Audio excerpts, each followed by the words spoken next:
আজ বরঞ্চ কাকিমা তাহলে তোমাদের সবার সঙ্গে বসে যাক, একসঙ্গে খাওয়ার খাও। আমি বেড়ে দিই সবাইকে। হ্যাঁ হ্যাঁ, দাও না, তুমি হলে স্বয়ং মা অন্নপূর্ণা। এই শুভ, হ্যাঁ বাবা, বলছি তুই যে ওই মন্ত্রীমশাইয়ের কাছে কাজে গিয়েছিলি, মন্ত্রীমশাই কি বললেন কিছু জানালি না তো? উনি তোর সাথে কোনো দুর্ব্যবহার করেননি তো? আমি তোমাকে ওয়ার্নিং দিচ্ছি, আর এক পায়ে গেলে আমি কিন্তু গুলিটা চালিয়ে দেব। কি হলো রে, বল কি বললেন? দুর্ব্যবহার কেন করবেন স্যার? আমার সঙ্গে খুব ভালোভাবেই কথা বলেছেন। আমি বাড়ির কাছে যেতেই উনি নিজে এসে না আমাকে হাত ধরে বাড়ির ভেতরে নিয়ে গেছেন। আমার সঙ্গে খুব ভালোভাবে কথা বলেছেন, শাওন ম্যাডামের কথা জিজ্ঞেস করলেন। আর উনি আমাকে এটাও বললেন যে আমার আর শাওন ম্যাডামের ব্যাপারটা যদি উনি আগে থেকে জানতেন তাহলে বিয়েটা আরও ভালো করে দিতে পারতেন। তুই সত্যি বলছিস? মন্ত্রীমশাই তোর সঙ্গে এই কথা বললেন? কিন্তু মণ্ডপে যে উনি বলে গিয়েছিলেন যে উনি তোদের আর মুখ দেখতে চান না। হ্যাঁ বলেছিলেন বাবা, কিন্তু তখন না উনি শাওন ম্যাডামের ওপর খুব রাগ করেছিলেন। আসলে শাওন ম্যাডাম নিজের আর মন্দা স্যারের বিয়েটা ভেঙে দিয়েছিলেন না তো স্যারকে না জানিয়ে, তো তাই উনি শাওন ম্যাডামের ওপর একটু রাগ করেছিলেন। তবে উনি বলেছেন আমার ওপর উনি একদম রাগ করেননি, আমাকে যেন একদম ভয় পেতেন, আর বলেছেন শাওন ম্যাডামকে খুব ভালো করে রাখতে। হ্যাঁ, কিন্তু তোর ওপর যদি রাগ নাই করবে তাহলে এভাবে মন্ত্রীমশাই তোকে থানায় তুলে নিয়ে গিয়ে। আরে বাবা, ওটা তো স্যার বাধ্য হয়ে করেছেন, নাহলে অনেক লোক ছিছি করতো না। মানুষকে শান্ত রাখতে গিয়ে না অনেক কিছু করতে হয় রাজনীতিবিদদের, স্যারকেও তাই করতে হয়েছে। লোকটাকে এক্ষুনি ঘাড় ধাক্কা দিয়ে বাড়ি থেকে বার করে দাও। স্যার? এই বাড়ির চৌহদ্দির মধ্যে যেন আমি ওকে না দেখি। যাক, শুনে ভালো লাগলো। আসলে মন্ত্রীমশাই যে তোকে ক্ষমা করে দিয়েছেন এইটা জেনে এখন তবু একটু স্বস্তি পাচ্ছি রে বাবা। বলছি তাহলে তুই আজকে আবার কাজে যাবি তো? হ্যাঁ যাবো তো, তাই জন্যই তো রেডি হচ্ছে। তাহলে জল টেবিল তাড়াতাড়ি গুছিয়ে নে, যা যা যা যা, যা।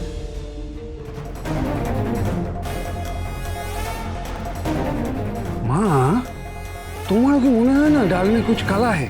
মানে শুভ যা বলছে সব সত্যি? মন্ত্রীমশাই এত সহজে সব ক্ষমা করে দিল? ঘন্টা ক্ষমা করেছে। মেয়ের জন্য আর শুভর জন্য মন্ত্রীমশাই নাক কাটা গেছে সমাজের কাছে। তোর কি মনে হয় এত সহজে ক্ষমা করে দেবে? আমার তো সেইটাই খটকা লাগছে। খটকা তো আমারও লাগছে। নাহলে দেখ, মানে যদি সত্যি ক্ষমা করে দিয়ে থাকে তাহলে এতদিনে তো মন্ত্রীমশাই জানতে ইচ্ছে করবে যে মেয়ে কেমন আছে। না উনি নিজে খোঁজ নিয়েছেন, না কাউকে পাঠিয়েছেন। আমার মনে হচ্ছে শুভটা না মিথ্যে কথা বলছে। ধুর বাবা, সারাদিন এই গোয়েন্দার মতো সত্যি মিথ্যে ধরতে ধরতে আর এই মন্ত্রীমশাইয়ের মেয়েকে নিয়ে মাতামাতি করতে করতে না মানে আমার জান কয়লা হয়ে যাচ্ছে। মনে হচ্ছে লটারির টিকিট কেটেই যাচ্ছি, লটারি আর লাগছে না। লাগবে বাবা সোনা, লটারি লাগবে। যেভাবেই হোক ওই শ্রীপর্ণাকে শুভ আর শাওনের মাঝখানে নিয়ে আসতে হবে। তুই গিয়ে শ্রীপর্ণাকে বলবি যে শুভ এখনো ওকেই ভালোবাসে আর আমরা ওদের বিয়ে দিতে রাজি। মা, তুই কি বলছো নাকি? আরে বাবা ঠিকই বলছি, এই বয়সের মেয়ে তো ওরা এরকমই হয়। কাছের মানুষ মনের মানুষ দূরে চলে গেলে কোথায় আছে, কেমন আছে, কার সাথে আছে, কি হচ্ছে সেগুলো জানতে খুব ইচ্ছে করে, বুঝলি? যা না বাবা শোনা, তুই গিয়ে শ্রীপর্ণাকে কথাটা বল। উফ বাবা, কি গরম পড়েছে।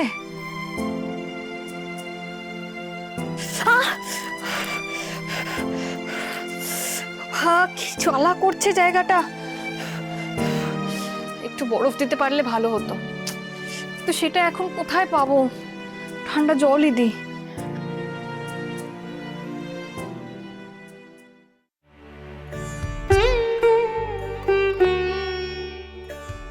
এটা এখানে কে রাখলো? এটা তো পোড়ায় লাগানোর ওষুধ।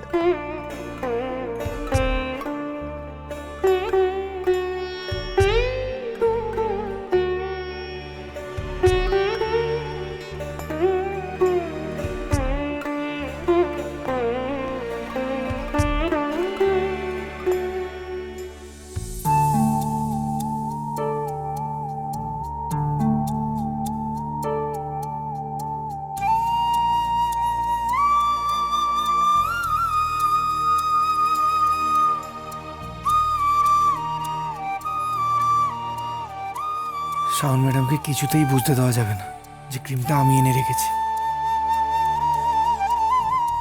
যতই চেষ্টা করো আমার চোখে ফাঁকি দিতে পারবে না শুভ। আমি জানি আমার এইভাবে খেয়াল শুধু একজনই রাখতে পারে।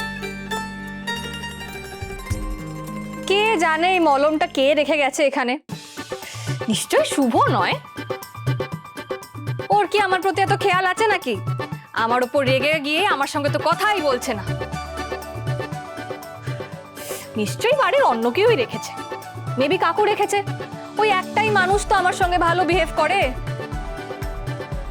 যাই হোক, এই ক্রিমটা যেই রেখে থাকুক না কেন, তাকে এত এত থ্যাংক ইউ। আমার সত্যি হাতটা খুব জ্বালা করছিল।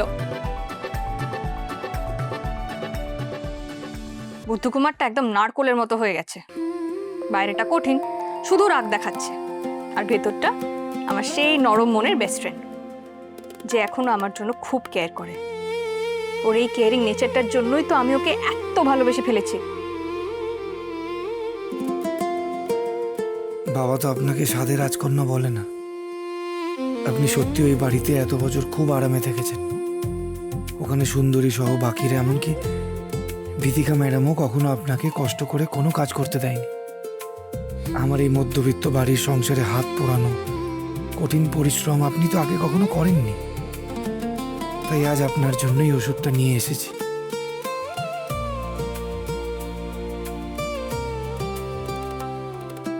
কিন্তু এই মলমে শুধু আপনার হাতের জ্বালাটুকুই কমবে। আপনার একটা মিথ্যে আমার পরিবারকে প্রত্যেক দিন যেভাবে জ্বালিয়ে পুড়িয়ে যন্ত্রণা দিচ্ছে, তার ক্ষমা আপনি আমার থেকে কখনো পাবেন না।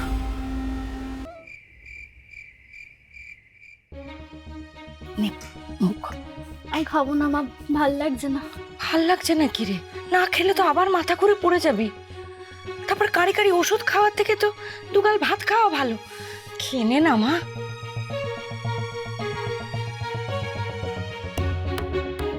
শাওন মা, শুভ চলে এসছে, তুমি খেতে এসো।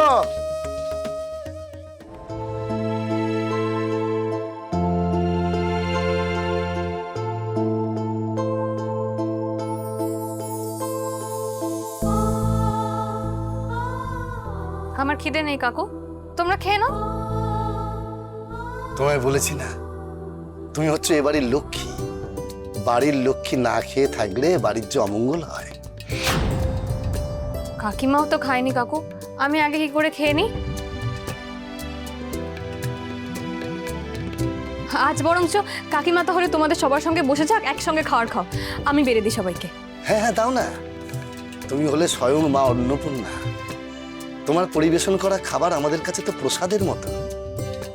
নাও নাও মা, সবার থালায় নিজের হাতে খাবার বেড়ে দাও।